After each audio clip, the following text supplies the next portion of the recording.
Hi, I'm Randy Hollenbeck, and this is the Music Roundtable.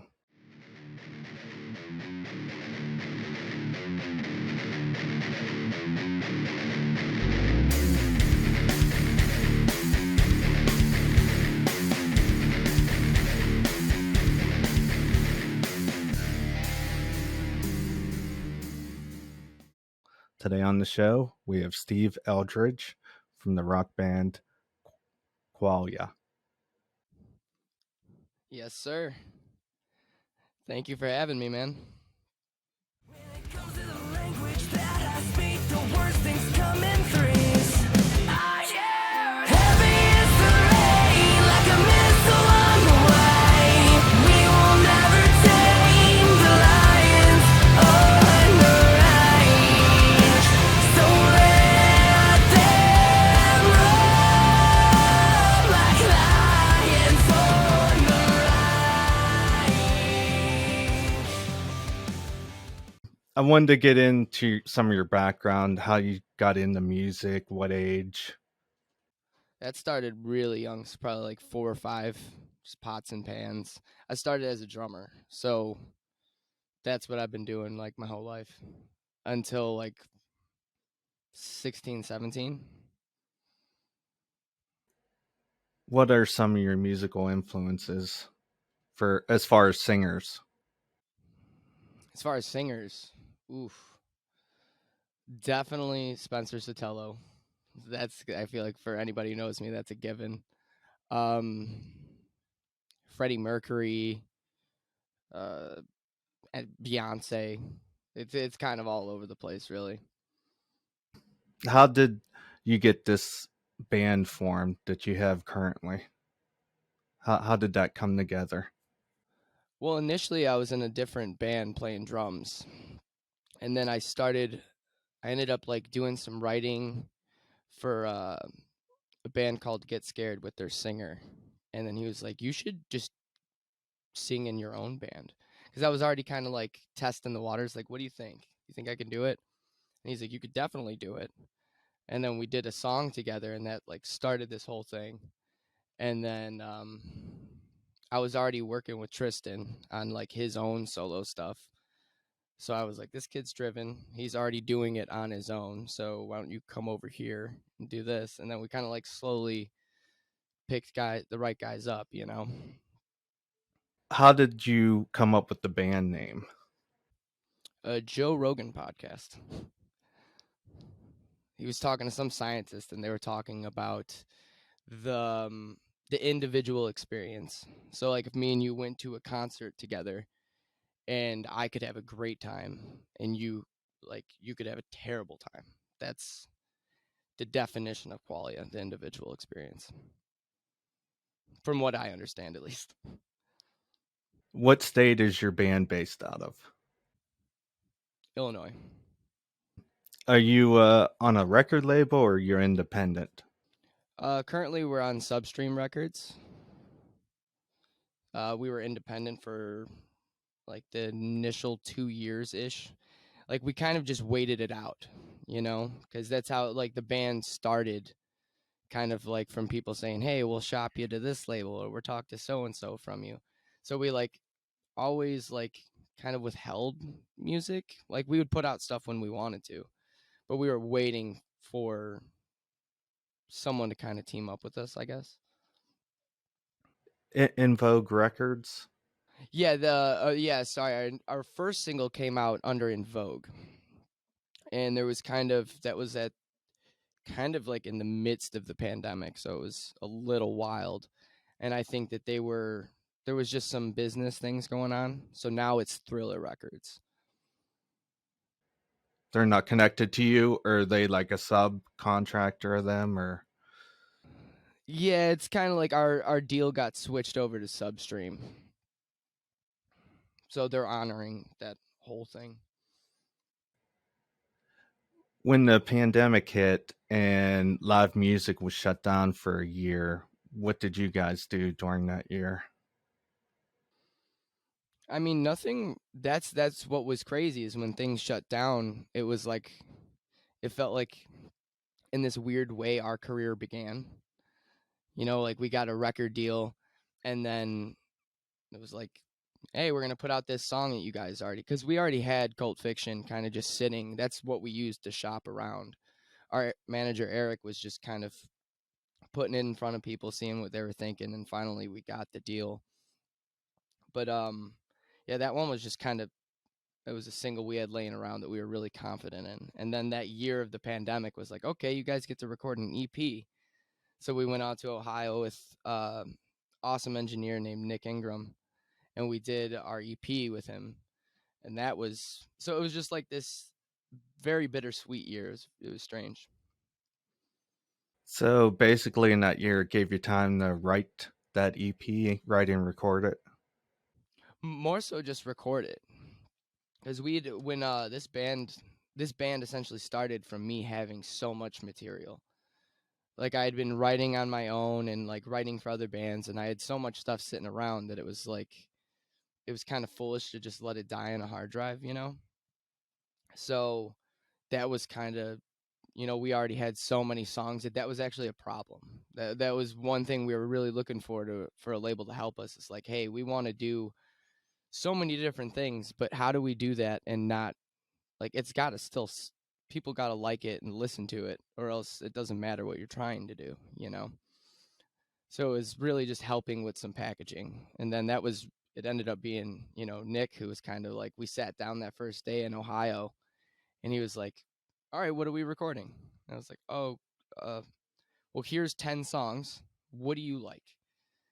And then there was one song, Float, where it was nobody, I don't think anybody in the camp really dug it, you know, so to say, where it was like, what are you trying to do on this? Because it's definitely left field, but that's also who we are. And the whole band pushed for it. And it's next to For You, it's the most popular song on the record, you know?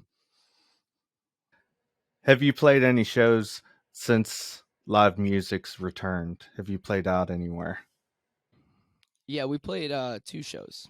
We played one, mainly local shows. We did our CD release in September, I want to say. Yeah, September.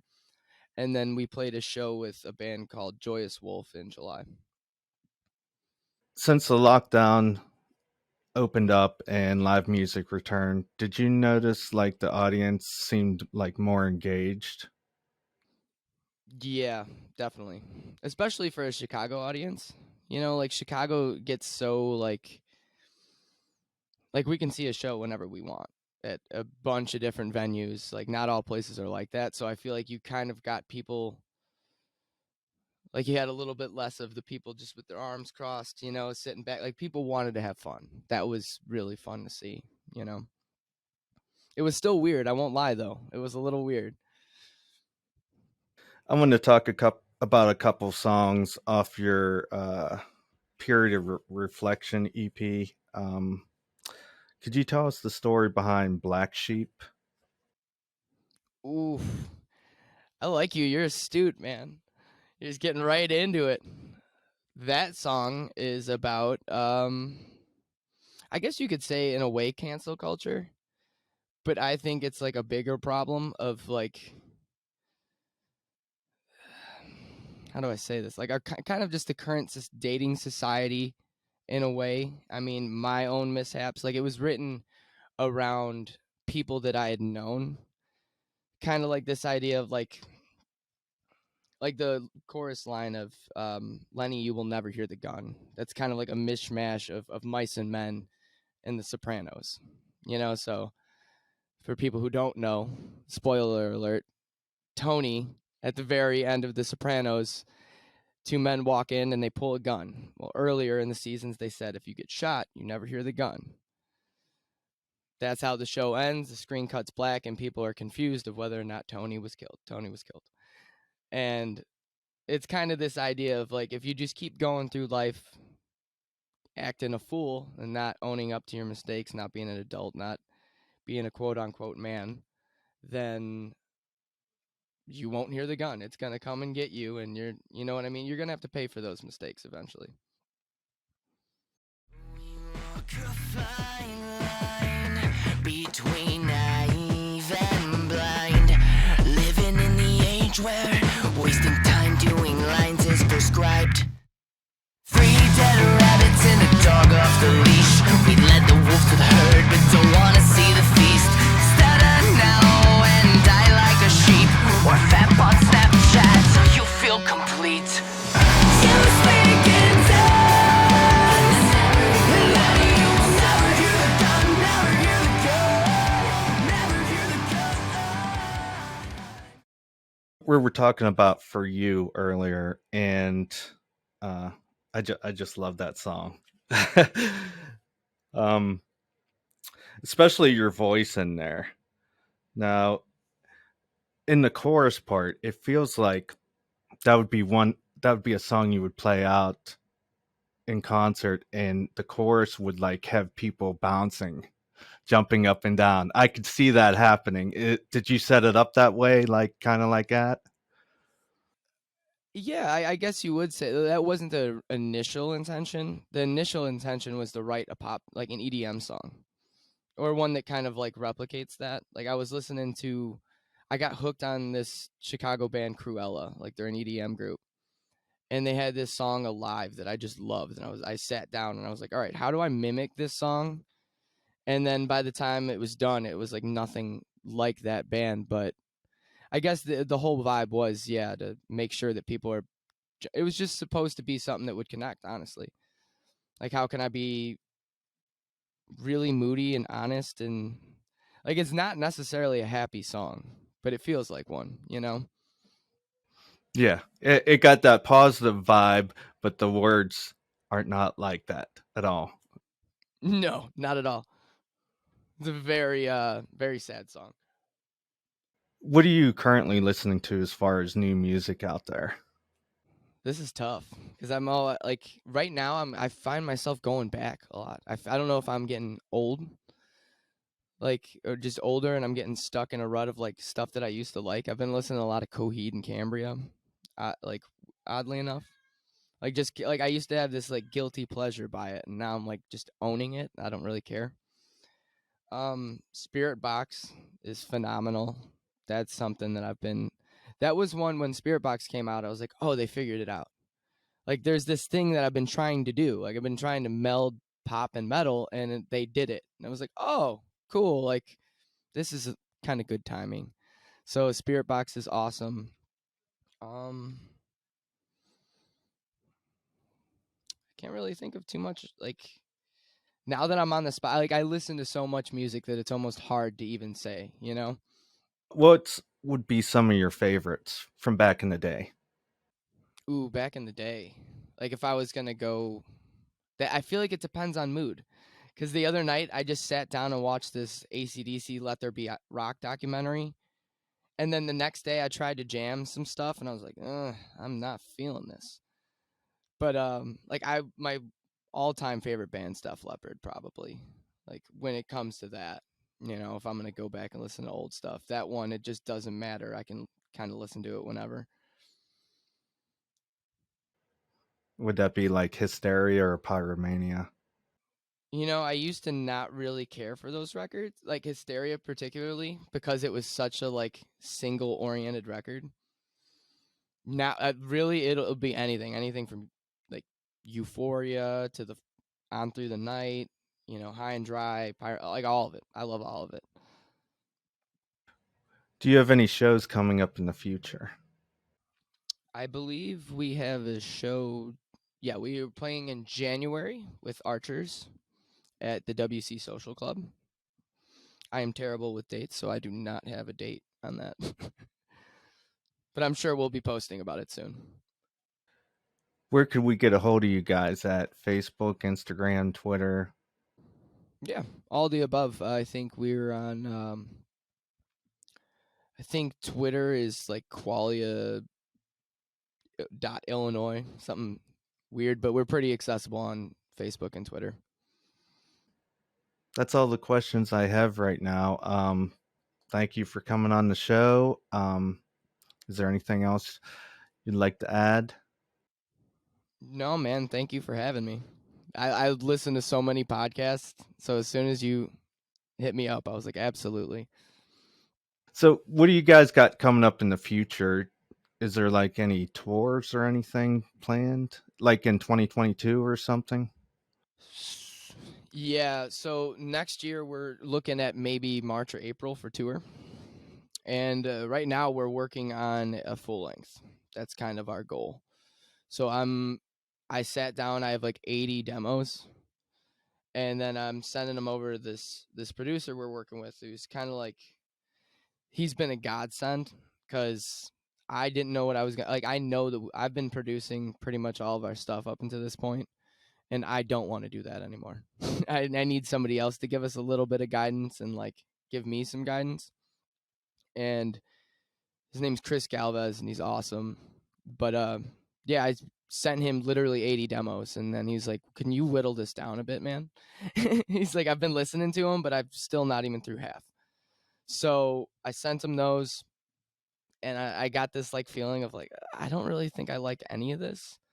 So now this past 2-3 weeks, I've been just kind of holding myself up and making myself right. So that's the goal until we can tour, I guess. It's nice to bounce like ideas off of other people outside the band, because then you get a different view of the sound that you're looking for. Absolutely. Like that's that's how I make a living, is producing bands and producing vocalists.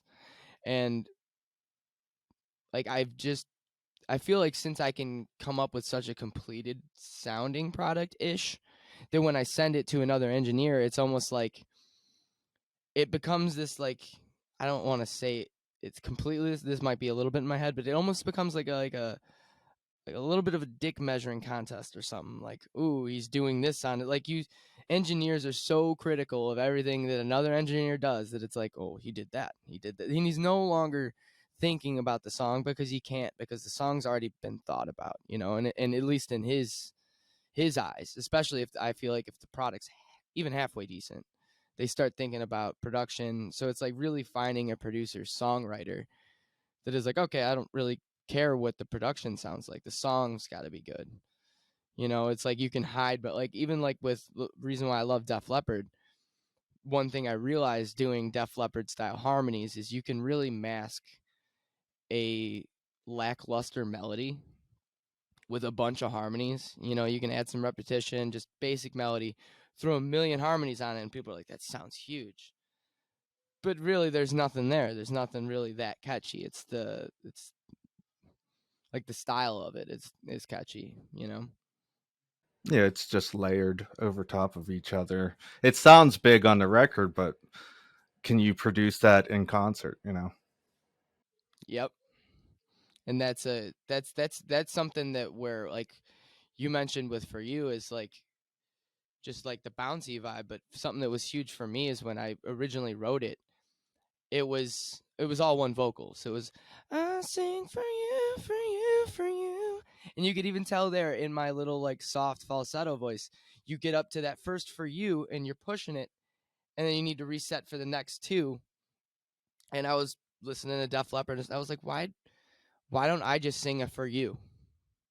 I sing for you, I drink for you, and then let the other guys do the other stuff and fill out that area.